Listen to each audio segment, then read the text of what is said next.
2023 ఎలక్షన్లో కాంగ్రెస్ పార్టీ తెలంగాణలో ప్రభుత్వం ఏర్పాటు చేసిన తర్వాత హైదరాబాద్ పరిసర ప్రాంతాల్లో ఎక్కడైతే చెరువులు ఉన్నాయో ఆ చెరువుల పక్కన ఉన్న ఇళ్ల నిర్మాణాల వల్ల చాలా డిస్టర్బెన్స్ అవుతుందని హైడ్రా అనే ఒక దాన్ని ఏర్పాటు చేశారు. ఈ హైడ్రా ఏం చేస్తుందంటే చెరువుల పక్కన ఉన్న ఇళ్లను బఫర్ జోన్ అని, FTL ఫుల్ ట్యాంక్ లెవెల్ అని చేసిన తర్వాత అక్కడ ఉన్న ఇళ్ళ దాని లోపట అంటే చెరువు లోపట ఉన్న ఇళ్లను కూల్చేయడానికి దీన్ని ఏర్పాటు చేశారు. కానీ ఇది హైడ్రా ఏం చేస్తుందంటే ఎలాంటి ఇన్ఫర్మేషన్ లేకుండా, అంటే ఇప్పుడు ఇల్లు కూల్చాలి అంటే వాళ్ళకి సమాచారం ఇవ్వాలి, సమాచారం ఇవ్వకుండా వాళ్ళ ఇల్లుకు నోటీసులు ఇవ్వకుండా డైరెక్ట్గా ఇల్లు కూల్చేస్తున్నారని హైకోర్టులో కేసు వేశారండి.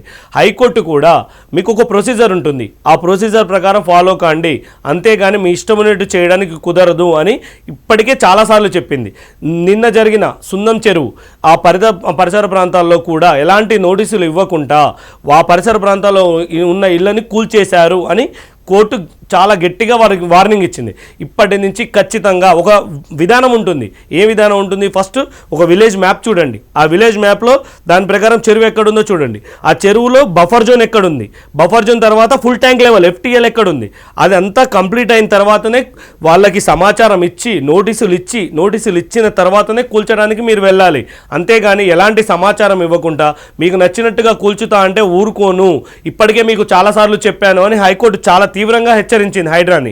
హైడ్రా కూడా చాలా ఆలోచించాలి, ఎందుకంటే మా పేద మధ్యతరగతి కుటుంబాలు చాలా ఉంటాయి, వాళ్ళు ఇల్లు కట్టుకోవడమే గగనం. ఒక ఇల్లు కూల్స్తే మినిమం ఇప్పుడున్న పరిస్థితిలో 40 నుంచి 50 లక్షలు పెట్టాలి, అంత అమౌంట్ వాళ్ళు ఆడ పెడతారు. హైకోర్టు అందుకే చాలా తీవ్రంగా హెచ్చరించింది హైడ్రాని, మీరు ఖచ్చితంగా రూల్స్ పాటించండి, ప్రభుత్వం ఏ విధమైన గైడ్లైన్స్ ఇచ్చిందో ఆ గైడ్లైన్స్ పాటించాల్సిందే.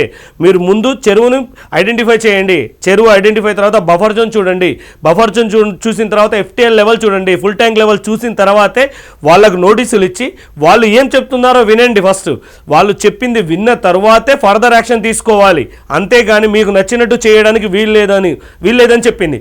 ఇది ఇంతకు ముందు కూడా మేము చాలాసార్లు చెప్పాము, ఇప్పుడు కూడా మీరు చెప్పాల్సి వస్తుంది, ఇప్పటి నుంచి చెప్పేది ఉండదు, చాలా పరిణామాలు చాలా తీవ్రంగా ఉంటాయని హెచ్చరించింది కూడా.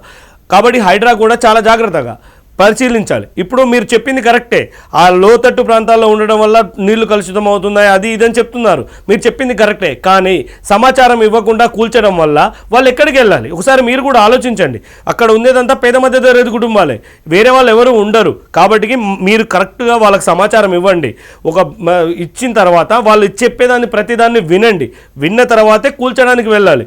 వాళ్ళకి ఎలాంటి ఇన్ఫర్మేషన్ ఇవ్వకుండా, వాళ్ళకి నోటీసులు ఇవ్వకుండా మీకు నచ్చినట్టు చేస్తా అంటే కుదరదు. ఇది మనం ఒక చట్టబద్ధంగా చేయాలి, ఒక విధానం ఉంటుంది, ఆ విధానం ప్రకారమే చేయాలి కూల్చడం అనేది. అంతేగాని మనకు నచ్చినట్టుగా చేస్తా అంటే కోర్టులు ఊకోవు. ఇప్పుడు ఆల్రెడీ కోర్టు చాలాసార్లు చెప్పింది ఇప్పటికే, కానీ హైడ్రా అదే చేస్తుంది. ముఖ్యంగా శని ఆదివారాల్లో కూలుస్తుంది, శని ఆదివారాల్లో నోటీసులు ఇచ్చి సోమవారం కోర్టు ఉండదు కాబట్టి వాళ్ళు ఎలాంటి తీసుకొచ్చుకోలేరు, కాబట్టి వాళ్ళు కోర్టు ఇచ్చేలోపు ఇంజక్షన్ ఆర్డర్ ఇచ్చేలోపు మీరు కూల్చేస్తున్నారు. ఇది కూడా తప్పని కోర్టు చెప్పింది, ఎందుకంటే మీరు శనివారం ఆదివారం ఇవ్వడం వల్ల వాళ్ళు ఎలాంటి వాటికి ఇంజక్షన్ ఇవ్వడానికి ఛాన్స్ లేకుండా పోతుంది.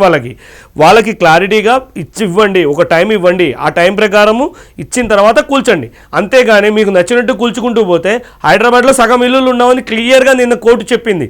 ఎందుకు అంటే హైదరాబాద్లో చాలా చెరువు ప్రాంతాలు ఆక్రమణకు గురయ్యాయి, ఒప్పుకుంటాం.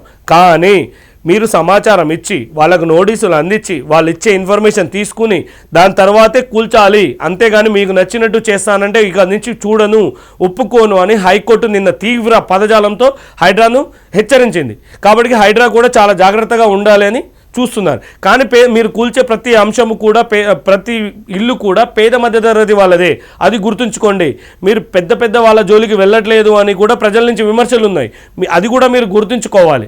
హైడ్రా కూడా ప్రజల పక్షాన పనిచేయాలి. మీరు చేసేది మంచి పనే, చెరువులు ఆక్రమణకు గురవుతున్నాయి వాటిని తొలగించాలి, మీరు చెప్పేది మంచి పనే, మీ వాటర్ స్టోరేజ్ లెవెల్స్ కూడా పెరుగుతాయి. కానీ మీరు చాలా జాగ్రత్తగా ప్రతి విషయంలోనూ ఆచితూచి అడిగేయాలి, ఎందుకంటే ఇది చాలా మధ్యతరగతి కుటుంబాలు ఇల్లు కట్టుకుంటున్నాయి. అక్కడ చాలా హై రిచ్ పర్సన్స్ ఎవరో ఆ చెరువుల పక్కన ఇల్లులు కట్టుకోరు, అది మీకు తెలుసు.